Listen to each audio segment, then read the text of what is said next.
So, welcome to Northern Powerhouses, our business success stories series of interviews. We'll discuss with local business leaders their backgrounds, their successes, their challenges, and what's really driving them forwards. And this morning, I'm delighted to have with us Adam Carnell, who's co-CEO at Bluetree Group. So, Adam, firstly, thank you for spending a bit of time with us. And if you'd like to introduce yourself, Bluetree Group, what you do, how you help people, that would be wonderful. Yeah, definitely. Hi, Chris. Great to be on, and thank you for having me. Thank you. Yeah, so I'm Adam Carnell, co-CEO alongside James of Bluetree Group, and we are a e-commerce business that retails but also manufactures printed products for small and micro businesses. So yeah, we've been in business for about 15, 16 years now, and our key really is providing small businesses printed products that make their business look exceptional. And I think our key kind of angle is to do that and make it as easy as possible for small and micro businesses to buy print. So we're talking about things like business cards, flyers, leaflets, booklets, menus, posters. So yeah, quite a big range, but also quite a concise range. So yeah, lots of different elements of products, but within there, we really try and limit choice down to make it simple and easy. Brilliant. Brilliant. Well, and really wonderful. I work with lots of SME type size businesses, and needing these sorts of things is really vital. And I would say, and I don't know if you're seeing this, but I'm imagining we're certainly advising people that things like direct mail, physical mail, is making resurgence because everybody gets electronic mail now, and very few people get things through the post, and they have a much bigger impact. I know that's something you're seeing at the moment. Definitely, yeah. I think we're seeing that across the board, really. Like you say, things like direct mail, the ROI on that is doing exceptionally well right now. And then other areas as well. If you remember through COVID, every restaurant turned to having a QR code on the Yes. table instead of a menu. And was really seeing all that kind of switch back to print. I think, there's lots of cases where people really appreciate and need, and having that kind of digital detox also helps.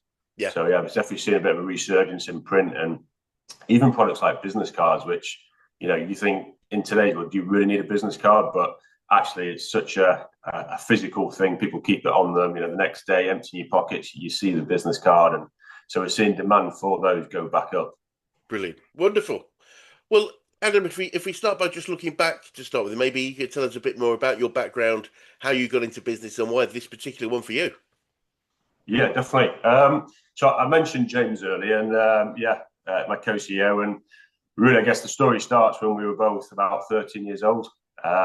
We met Wow. at school, and very quickly became really good friends, best friends, in fact.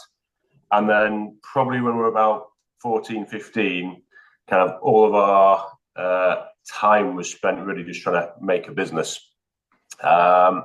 And so we did lots of things, whether it was trying to buy mobile phones in bulk off eBay and sell them to our friends, selling or buying the John Lewis return TVs and setting up a little TV store.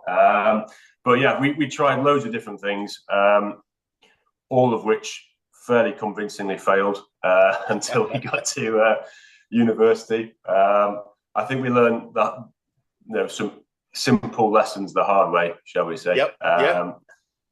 So, for example, like the mobile phones that we bought off eBay, I think we sent £1,000 to someone in Spain. Obviously, never saw the phones. That was the end of that. So, yeah. But yeah, so when we went to university, we got into student nights, so club nights. James and myself were kind of more towards the organisation, the back end, and obviously with that, a huge amount of print. Yes. So we were in Bristol. I think we set up about 5 club nights, so one of each night of the week for the students. And so we spent really our lives trekking backwards and forwards to the local printer, who did a brilliant job for us, but it was just really, really difficult. And then towards the end of university, it was, the great financial crash. They were getting a job straight from uni was really difficult. Yeah. But James and myself both decided that we were just going to go straight in, and we actually registered instant print before we finished uni. Wow. Wow, what a story! Funnily enough, I only know I do try and keep count. I think I know 10 people, and you guys might make it 12 who have never worked for anyone else, have only gone straight into business, if that makes sense. Um, Yes, and yeah, because it's quite a rare thing that people don't. But clearly, for what you said, your background is you always wanted to have a business. You just were you took a little while to find which one. definitely. And I think it's probably, I would say, an easy way in because obviously you've never got used to all the benefits of working elsewhere, Yes. um, and straight in. And at the time, both James and myself did actually apply for other roles, but I think when it got there, we just thought, this is a great opportunity, a great time, and very wet behind the ears and naive, and some ways that really helps as well. I guess you Yes. don't really see all the pitfalls, and you just plow straight in and plow on. Wonderful, absolutely wonderful. So again, over this period, this relatively long period really for the business, but what are some of the biggest challenges that you've had to overcome, Adam? Oh, well, that was 2009, so what's it now? 15 years. As you imagine, come over lots of challenges. Probably COVID, without doubt, was probably the most stressful time that we've Yes, had as a business. Because by then the business had grown significantly. We were always pushing forward for growth and driving on. And then just as COVID hit, we bought another building, and our core demand completely dropped off. So right, virtually disappeared overnight. You can imagine every small business, the yeah, last thing they're going to be spending money on at that time was any marketing materials. yes, Um, and so for us, that was a really stressful time. yeah, And I guess the biggest challenge that we've overcome will definitely be that. We kind of dived in and decided that we weren't going to stop. We looked at what we could do, and then through kind of each was very small steps, but ended up being with us being the first UK manufacturer of a Type 2R medical grade mask. Um, right. so we got certified for that, and shortly after that, we were fortunate enough to win a government contract, and that really transformed the business and set us off on, I guess, a whole different tangent. In many ways, very very similar to print, and so kind of then we went through the roller coaster of setting up a medical business alongside the print. That did phenomenally well for a year. And then we continued to invest in that really when, I guess, hindsight, the writing was on the wall that that was going to come to an end. Yeah, So then we've moved back into, I guess, full focus back onto print. yeah. And like you say, print now is seeing a real resurgence and a real strong growth. Good. What a story. I mean, it's that whole. We were talking. We were starting about quotes and sayings, and one of my favourites, which we used a lot during this COVID period, came from trying to think of his name, The Origin of Species. Charles Darwin, the talk about evolution, and in his book he wrote it isn't this something like it's not the strongest or the fast or the most intelligent of the species that survive, but the one that's most adaptable to change. And we saw that Definitely. so many times. But like you say, you clearly the main business was challenged at that point, but you just found a way, find a way through. And I see that as a real a very common feature in really entrepreneurial people. Definitely, yeah. I think probably what I'd say on that is that is for us the biggest part of that is about that willingness to fail. Like you've got to Yes. will, and accepting that you are going to fail a lot before you succeed. So Yeah. you've got always got to be testing, and yeah, it's one of my favorite quotes. You've got to kiss a few frogs, as in you've got Yep. to take a few punts. That might look unappealing and lots of downside, but actually, if you try enough and push in enough areas, you'll find something that works and be able to really push that Yes. on. I think that was the Yes. key for us, really. Yeah, I couldn't agree more. I remember our founder of our organisation telling me many years ago, and it always stuck with me. He said he believed he was as successful as he is, and he's a very successful guy because he'd made more mistakes than anybody else he knew. Not despite it. It was very much about the willingness to try stuff and accept that failure would in some areas would happen. Definitely. I think that's a big part, isn't it? A massive part of success is understanding and knowing that failure is a key part of it. Yeah. In fact, probably had more failures than we have success, but you've got to be relentless, keep going, Yep. keep testing, and almost embrace it a little bit. Yep. Yeah.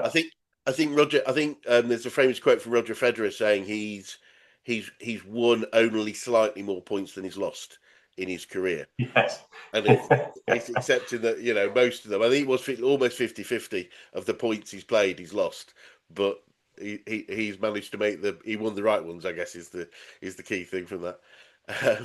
And whether it's from the challenges or also the successes that you've had, Adam, what would you say are your key learnings about growing a successful business?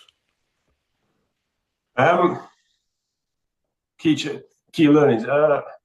Probably the biggest thing is that I think both James and myself are kind of like the eternal optimists, and Yes. from that, that's definitely a key part and something I think you've got to really kind of embrace. Yep. The downside is that being optimistic about everything, overloading in terms of how much we take on, pushing ourselves probably too hard, and in some ways really trying to go too fast. I think the more we've gone on, the more we've learned that, I think it was the famous US sprinter, Carl Lewis, who said, slow is smooth, smooth is fast. And so sometimes Yes. you get the best results when you just kind of slow down and take everything in your stride. And that's definitely probably the biggest learning that I've had is that, actually, you need to slow down. I think often as an entrepreneur, is it where you're always looking for the opportunity, you're looking for the gap and thinking, oh, we could do that, we could push on to there.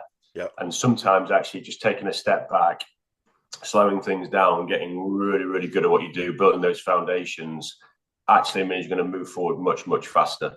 So that's probably the biggest thing I've learned. Something I still need to properly implement, if I'm honest. It's still trying to do too much, load too much in, and then you end up not really properly nailing what you're doing and having that key focus.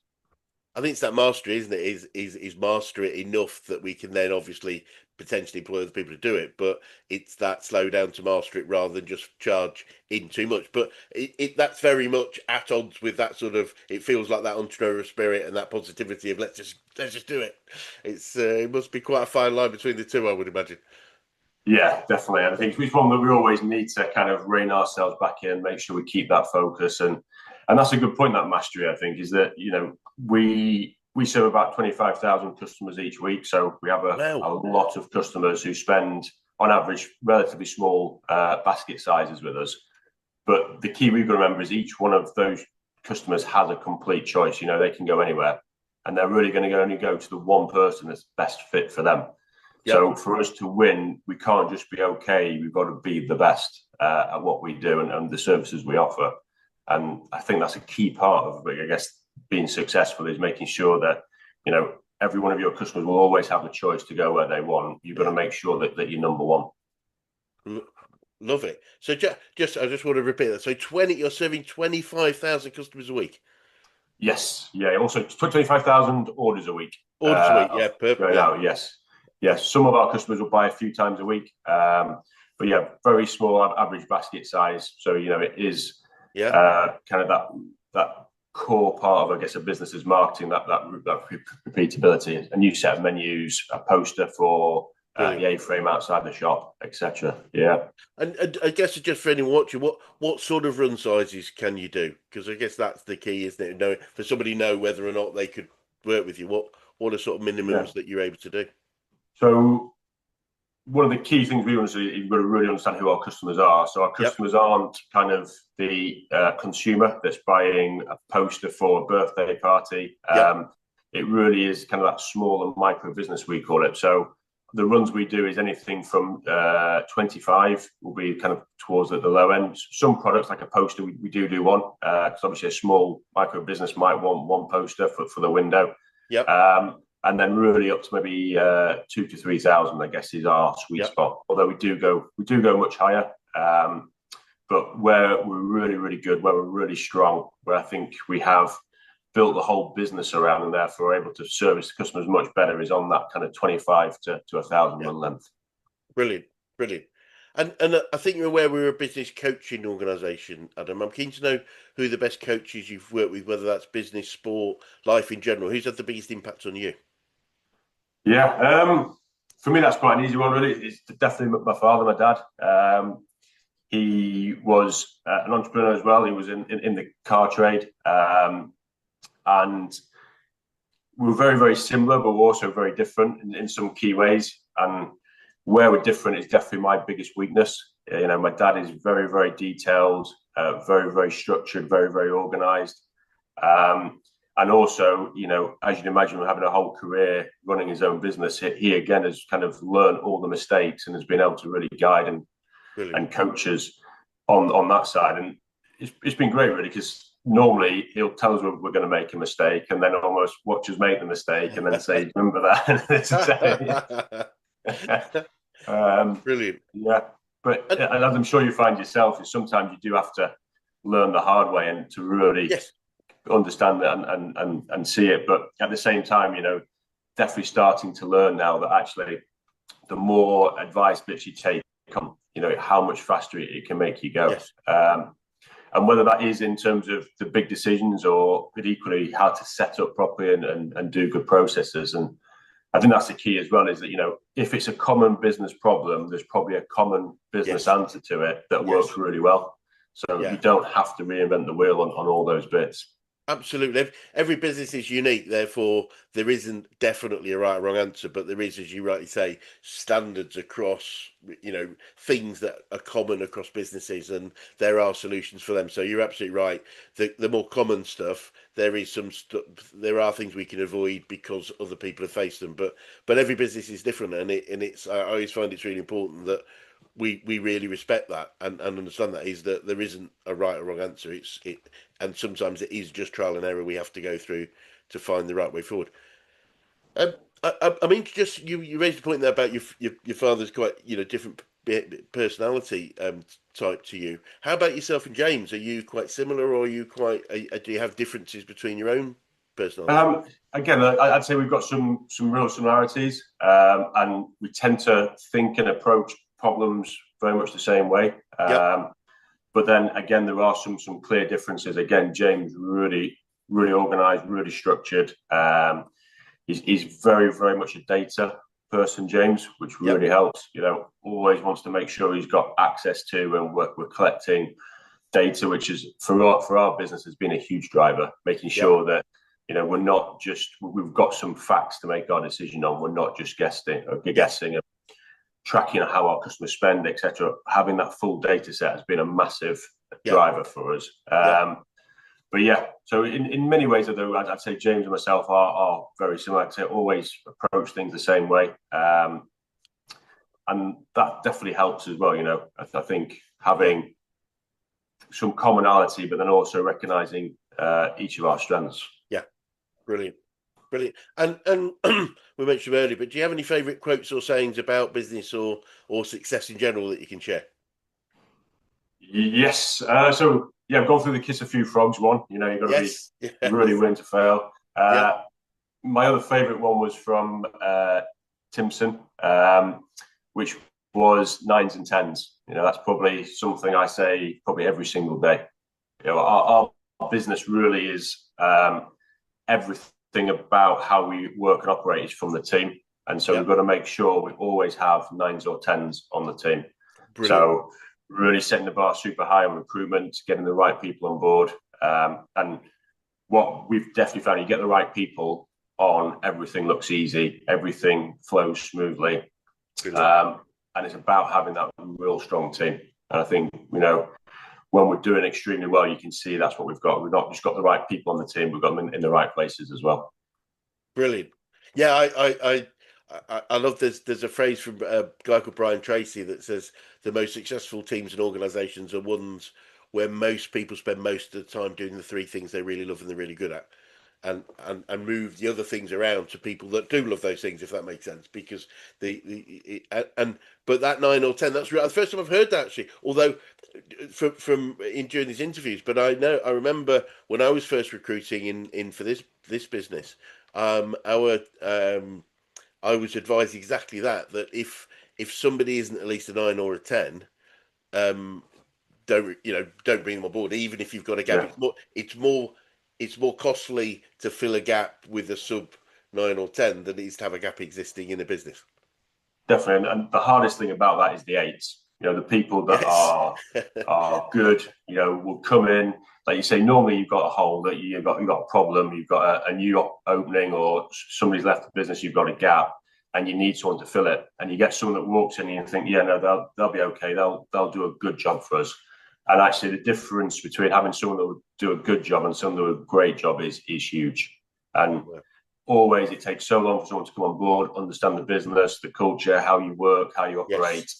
That just taking that little bit of extra time at the start and sucking that problem up a different way, longer term would have a huge impact. So yeah, that's a you're constant thing to try and drive. Yeah, the eights, I can see that. That must take quite a lot of personal discipline to sort of go, because we really could do with somebody right now, and they are an eight. They are that must be quite difficult every now and again. Yeah, always, and that's probably why one of the quotes I say the most is because it needs constant, hammering through to the teams that look, we are a phenomenal team, and we have to kind of, one of our key roles as the senior managers is make sure we maintain that, and so being the gatekeepers is key. Yes, I mean, one of the things we say about CEOs especially and leaders is one of our key roles is maintaining the culture of an organisation, because that's what's made us great, and that was what continued to make us great. But it's maintaining it, communicating it, and holding people accountable to it. So constantly saying it is a great way of making sure that everyone else around you is getting it, and it hasn't changed. And just because we're bigger and we need people quickly doesn't mean that sort of point of culture should be different. So absolutely bang on. And similarly on sort of recommendations, do you have any favourite books or podcasts on business or success again that you could recommend? I read a book recently called Charlie's Almanac, or Almanac. It's about Charlie Munger's. I guess it's quite a bit of a strange book. It's kind of a series of speeches that Charlie has delivered over his time. So Charlie Munger was obviously Warren Buffett's kind of right-hand man, and he has just a really interesting and unique take on life, on business, on how to better yourself as well. So yeah, definitely highly recommend. Brilliant. That is, a lot of learnings in there, so which is great. Mainly around just trying to think in a multidiscipline way, as it were, so you don't just get too narrow-minded. Really try and take that step back, put the different hats on, as it were, and look at all the different things at play that are going to affect an outcome. Yes, yeah, it's that what else could go wrong, and therefore what can we do to avoid those things happening alongside. But as you say, that's almost, it feels like it's in contrast to that sort of optimistic, let's get stuck in sort of thing, and I guess it creates that balance for you. Yes, yeah, and having that, you say. It's brilliant being optimistic, but it means obviously sometimes you dive headfirst into things, don't fully consider all the outcomes. And even if the first kind of reaction is positive, you get the ripples and all the ripples around the rest of the business, and those kind of second order effects, and making sure you think about and really consider those when you're making that first decision. And I think applying that makes things run much more smoothly. And get much better outcomes as well. Yeah, brilliant. And on the learning front, what would you say you've learned about yourself on your journey so far, Adam? Definitely that realise that I'm too much of a fox and need to be more of a hedgehog. I don't know if you've heard that analogy before, where rather than always trying to hunt out the new opportunity, the new thing, really try and stay focused on what you can be really, really good at and really kind of the best at, and really continue to put all your energy into there. Brilliant. Making sure that you, what else have I learned? But yeah, I'm definitely not a detailed finisher. And like you said before, if you find what people are really good at and really enjoy, and make sure that across your team you've got a real good spread of skills and kind of everyone overlaps, so the people around you are really good at what you're really weak at, that definitely helps.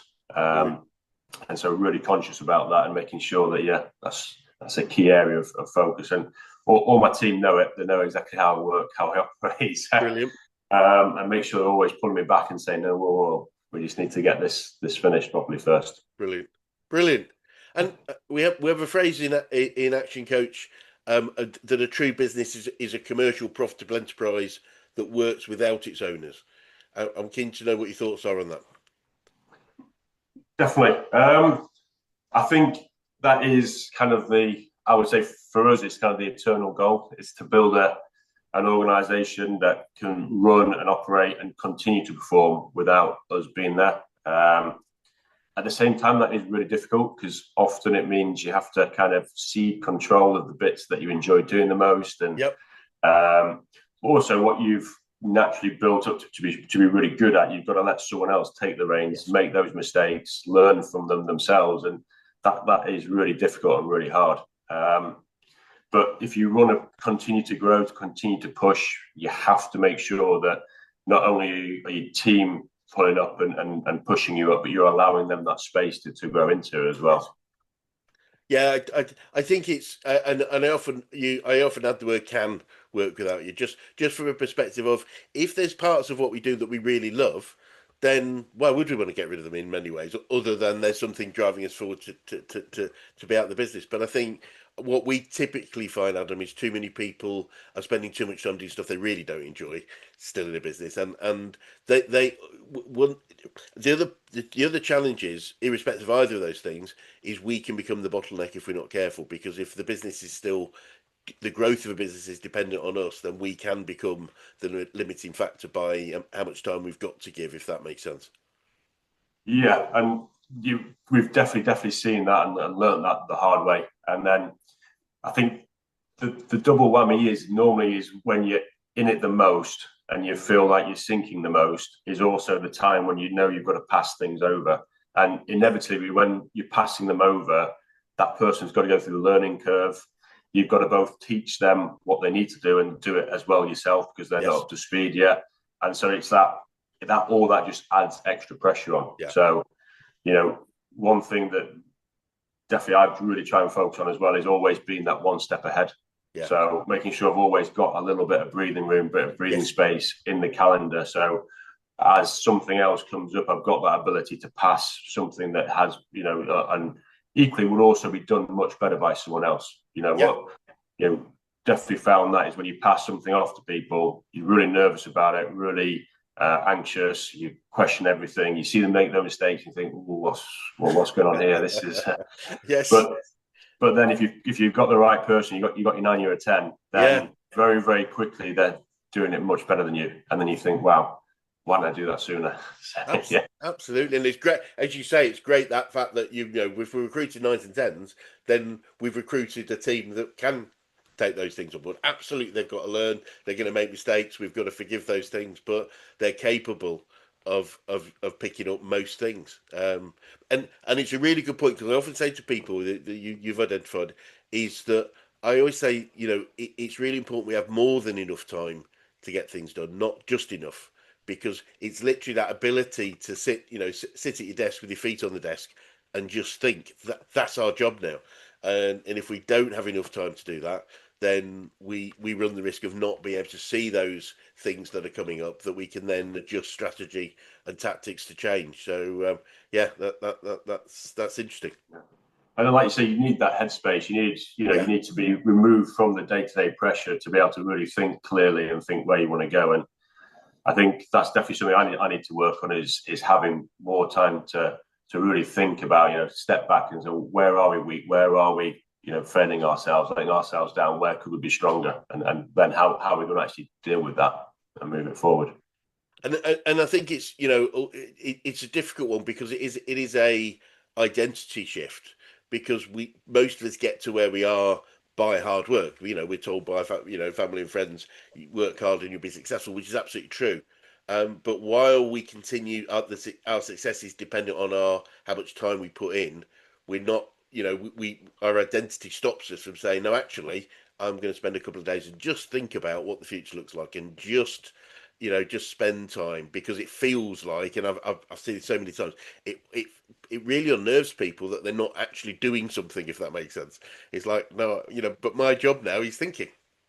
Yeah, and you're absolutely right. It becomes a huge part of your identity and who you are, and you also get you get those highs from it as well. When there's something on fire and you go in there and you're the one that puts it out, it feels great. And then Yeah. if there's a big challenge and, like you say, you get really stuck in and graft your way through it, again, when you finish, you feel like you've had that huge amount of success. So not doing that and not performing that role and function, you go through that phase of where you really miss it, and you see everyone else doing that and you think, I want to be back in there, I want to be doing it. And actually, you've got to be able to take that step back and allow your team to run it, so you can do, like you say, what your role needs to be to really drive and push the business forward. Absolutely. It reminds me of a lady called Jennifer Byrne, who has spoken, I think, twice at the Climb events that I know you're familiar with. And she said, I think the first time she was there, and I was in a room full of business leaders and business owners, and one thing she said, which I could see everybody, it was so many people sort of took a step back, because she said, when recruiting C-suite executives in the US, they now actively test them on their ability not to do things. And you could see To say everybody no, going, yeah. did she actually say that? But yeah, that the job now is to lead other people to do things rather than get stuck in. And it was really interesting that actually testing that capability for C-suite. And most of us have to learn that change, I guess. Yeah, but have you heard of that thing where you whenever write what you see is like your 25 most important things down on a list, and then 1 to 5 is what you need to be on with, and then 6 to 25 is what you absolutely must not do, must not touch, and Yes, keep it to stay away from absolutely, and find other people that can get stuck in. and pick that up. So looking forward then, Adam, what does the future look like for you guys, and what do you think the main challenges might be, if any? The biggest challenge we see is, I guess, AI. Right. Yeah. Obviously, all of our business comes from our e-commerce website, and therefore one of our main tools at the moment is search marketing to, I guess, attract and acquire new customers. And obviously, AI is going to fundamentally change that whole journey, and Yes. I believe as well how e-commerce as a fundamental will work. Yep. I don't see it happening overnight, but in the next few years, you'll be able to, I guess you're already seeing the very early parts of it where you can transact fully just through the prompt, whether that's on ChatGPT or Gemini, Yep. wherever, you can almost make that full journey and that full transaction Yes. online. So for us, that's definitely a big disruptor that's coming through. Yep. Going to change, I guess, the fundamentals of how we work, how we operate. And so making sure that we're kind of one step ahead of that and thinking about how it's going to grow and develop is going to be key. Yes. Obviously, on the flip side, there's going to be loads of benefits to AI, and in terms of improving efficiencies and enabling us to grow without necessarily adding extra people in is our key focus as well from that side, and improving our customer experience. If you want to know where a package is, well, the reality is AI can probably answer that far quicker, far more accurately than a person. And therefore, for our customers, we can use it to offer a better experience as well. Yes. Yeah. Brilliant. And I guess it's as you say, it's like many of these things. It's a benefit and a challenge, isn't it? And it's I think I'm trying to think, there is another quote about seeing things as opportunities as well as challenges, and I guess that's where that's an entrepreneurial feature as well. Um, and I'm keen to know what you'd say to anyone that was thinking of going into business right now. And I'm thinking of starting up Yeah. and give it a go. Probably that first decision is the biggest decision. So I'd make Yes. sure that you really want it and you've really thought it through. Yep. Because I think once you've made that decision and know about it, you've really got to make sure that the ante's upped and you make it your main focus and main attention. Because Yep. I guess, as we were talking about earlier, for you to win and be successful, you have to be better at what you do than kind of all the other competition. You've got to be number one each and every time. And to do that, if you're only half in, you're really tying, both your arms behind your back. I think you've got to make sure that you really commit and go for it, however that looks like. Yeah, that makes perfect sense. Yeah. And then probably the other thing is as well is then once you've made that decision, again, you're ready to go, would also be try and get the input from as many people as possible and really bounce the idea around. Expect to get the negative, and you're almost looking for the negative as well to see yes, where you can go wrong and where things might not work. And I think often that's a difficult process because it's kind of your baby, your idea. You're nervous about what everyone else is going to think about and what they say. And if they're not happy about it, then you're naturally going to be really upset about that and take it really personally. But I think it really does help to bounce it around, get all the ideas in the pod, as it were, to make sure that you have got the best plan and best chance of success. Yeah, that's really really sensible advice. I think it is. I mean, I'd suggest it is almost seeking out the negatives, because we do have a bunch of people who will naturally be our supporters, typically our family, and that they will most in general will be supporting us, and that will go, brilliant idea, yes, you got, and so it's actively being open and comfortable with people that probably will pick things apart, because if we can allow them to pick it apart and there aren't any major holes, then we've probably got a great idea. Yeah. And if you guys started again, is there anything significant you do differently, do you think? Obviously, with hindsight, it's always much easier and much simpler. Absolutely.